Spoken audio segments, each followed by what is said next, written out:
You're about to discover one of the most frustrating mysteries in American history. A woman who might have helped win the Revolutionary War, or she might have never existed at all. And the only evidence we have? One sentence. One single sentence written in code over 240 years ago. Get ready to dive into the rabbit hole of Agent 355. August 15, 1779. A coded letter arrives at General George Washington's headquarters. The writer is Abraham Woodhull, one of Washington's most trusted spies operating behind enemy lines in British-occupied New York.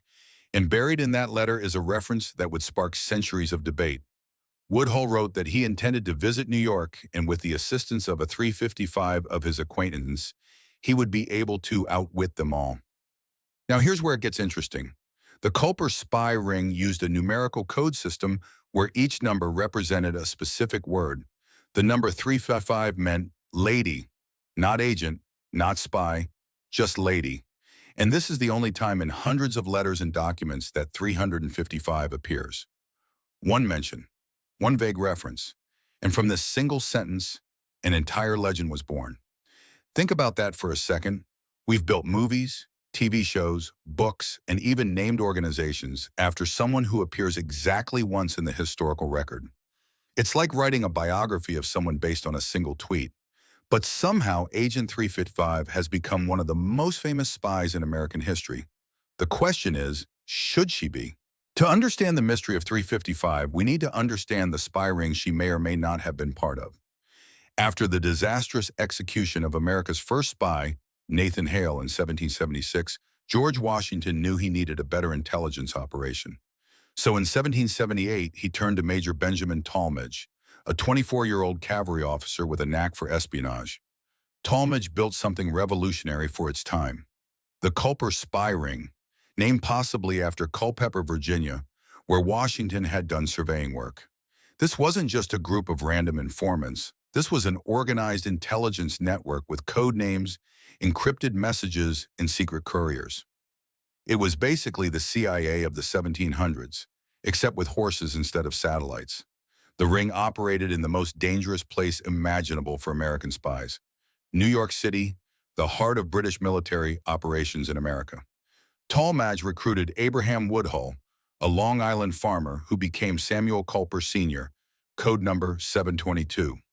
When Woodhull got nervous about his frequent trips to Manhattan, he brought in Robert Townsend, a coffee shop owner who rubbed shoulders with British officers daily.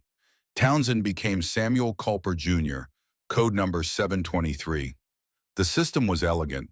Townsend would gather intelligence from loose-lipped British officers at his coffee shop. He'd encode it using a codebook that assigned numbers to 763 commonly used words. Austin Rowe would carry the messages to Setauket on Long Island. Caleb Brewster, a whaleboat captain, would ferry them across Long Island Sound to Connecticut. And Tallmadge, code number 721, would deliver them to Washington. Most members didn't even know each other's real identities. It was need-to-know basis, Revolutionary War edition. The Culper Ring scored some major wins. They warned Washington about British plans to counterfeit American currency. They tipped him off about troop movements to Rhode Island, and they played a role in exposing the biggest betrayal in American history. Which brings us back to our mysterious lady, 355. So who was she? Historians have been playing detective for over 90 years, and they've come up with some fascinating theories. But spoiler alert, nobody agrees on anything. Theory number one, Anna Strong. She was Woodhull's neighbor in Setauket and wife of a Patriot leader. The legend says she used her laundry as a signaling system. A black petticoat on the clothesline meant a message was ready for pickup. The number of handkerchiefs indicated which of 6 secret coves Caleb Brewster should use for the rendezvous. It's ingenious. It's memorable. There's just one problem. Historians can't find any solid evidence that Anna Strong was actually part of the Culper Ring. The clothesline story? Probably made up decades later. As one historian put it, what special ability would a woman in Setauket have? All the valuable intelligence was coming out of Manhattan, not Long Island. Theory number 2, Robert Townsend's lover. Some historians believe 355 was Townsend's common-law wife, possibly a woman of high social standing in New York City. This theory suggests she was in love with Townsend and used her connections to British circles to gather intelligence. The evidence? Townsend never married and supposedly had an illegitimate son. Also, when an October 1780 letter mentioned that someone ever serviceable to this correspondence had been captured, Townsend reportedly freaked out and even stole money around that time. Guilt? Grief? We'll never know. Theory number 3, a woman close to Major John Andre. Andre was the British spy master in New York and the guy who would later coordinate with Benedict Arnold. Some researchers argue that 355 was a woman who pretended to be Andre's friend to extract information. This would explain why Woodhull specifically mentioned she could help them outwit them all. She wasn't just any lady. She had access to the enemy's inner circle. And here's where it gets really interesting. Theory number 4, she never existed, at least not as a spy. Remember, the word used was lady, not agent. The term agent wasn't even commonly used for spies back then. Some historians believe Woodhull was simply saying a female acquaintance could help him, not that she was a formal member of the ring. Others suggest 355 might have referred to multiple women at different times, or maybe it was code for something else entirely. Whether she was real or not, Agent 355's legend is tied to one of the most dramatic moments in American history, the betrayal of Benedict Arnold. And this is where fact and fiction get really tangled.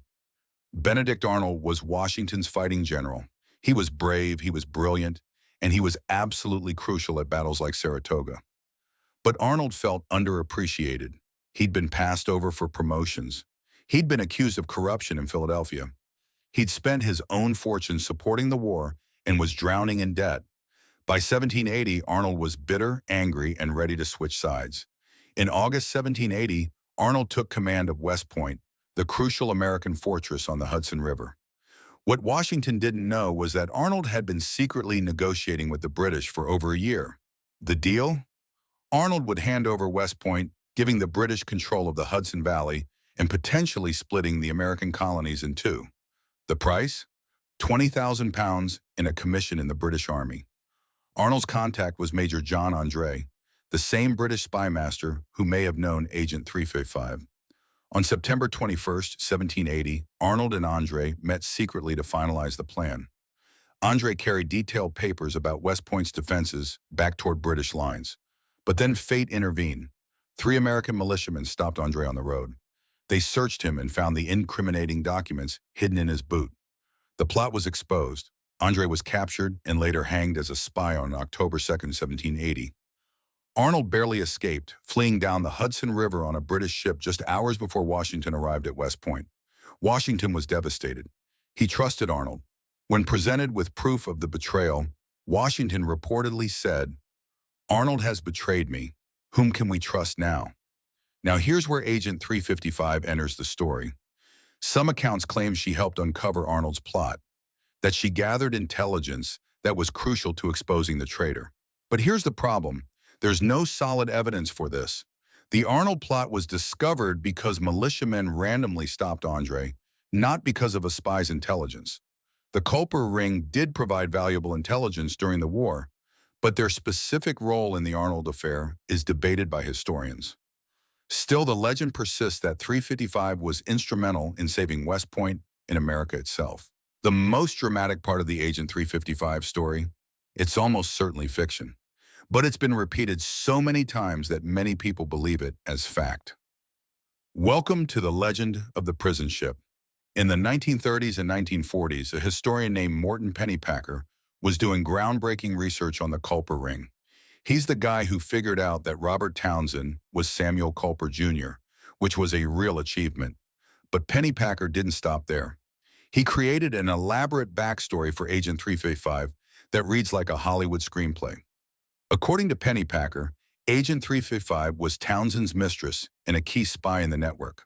She was arrested in October 1780 as part of a British crackdown after the Arnold affair. She was imprisoned on the HMS Jersey, a notorious British prison ship anchored in New York Harbor. These prison ships were floating nightmares, overcrowded, disease-ridden, and deadly. More American prisoners died on British prison ships than in all the battles of the war combined. But Pennypacker's story gets even more tragic. He claimed that Agent 355 was pregnant with Townsend's child when she was arrested. that she gave birth to their illegitimate son aboard the Jersey, and that she died there, never revealing her identity, taking her secrets to a watery grave. It's heartbreaking. It's romantic. It's dramatic. And modern historians say there's zero evidence for any of it. Brian Kilmeade, who co-wrote a popular book about the Culper Ring, embellished the story even further in his version. Other writers and filmmakers have added their own details over the decades. Each retelling adds another layer to the legend. It's like a historical game of telephone, where a single vague sentence has transformed into an epic tale of love, sacrifice, and patriotic martyrdom. The truth is, we don't know if anyone named or coded as 355 was ever arrested. We don't know if she died on a prison ship. We don't even know for certain if she was a spy at all. But the legend has become so powerful that it's almost impossible to separate fact from fiction. And maybe that's the point. Sometimes the myth tells us more about what we want to believe than what actually happened. So what's the verdict? Was Agent 355 real? The honest answer is, we'll probably never know for sure. And depending on which historian you ask, you'll get a completely different story. Some scholars firmly believe a woman spy existed and played an important role in the Culper Ring. They point to the historical context. Women made excellent spies during the Revolution because British officers didn't see them as threats. Women could move through military checkpoints, attend social gatherings, and gather intelligence without raising suspicion. Several women definitely did work as spies or informants for the American cause. Why not one with the Culper Ring? Other historians are skeptical. They argue that the evidence for 355 is just too thin. One mention in one letter isn't enough to build a case. They point out that agent wasn't a term used at the time, and that the spies who had code names were all numbered in the 700s, not the 300s. They suggest 355 was simply shorthand for a lady who might provide assistance, not a code name for a formal operative. Then there's a middle group who think the truth is somewhere in between. Maybe multiple women helped the Culper Ring at different times, and 355 was just a generic reference. Maybe one woman did provide significant help, but wasn't a formal member of the ring. Maybe the historical record is just incomplete, and we're missing crucial documents that would solve the mystery. What's fascinating is how Agent 355 has become a cultural icon despite the lack of evidence. She's been the subject of books, TV shows like Turn Washington's Spies, and even a 2022 movie called The 355, starring Jessica Chastain. Organizations have been named after her. She's held up as an example of women's contributions to the revolution in the intelligence community. In 2013, a congresswoman even mentioned her in a speech about creating a National Women's History Museum. Maybe the mystery is the whole point. Agent 355 represents all the unsung heroes of the revolution whose names we'll never know. The people who risked everything for American independence but never sought recognition or glory. The intelligence operatives whose greatest success was remaining unknown. Whether she was one person or many, whether she was a spy or just a helpful friend, Agent 355 embodies the hidden sacrifices that made America possible. The Culper Ring operated for 5 years without a single member being unmasked by the British. That's extraordinary operational security. Robert Townsend's identity wasn't discovered until 1930, 150 years after the war ended. If the ring could keep Townsend's identity secret for that long, is it really surprising they could keep one woman's identity secret forever? So the mystery of Agent 355 endures. And maybe that's exactly how she would have wanted it. After all, the best spies are the ones whose names never make it into the history books, until someone writes a single cryptic sentence about a lady who could outwit them all.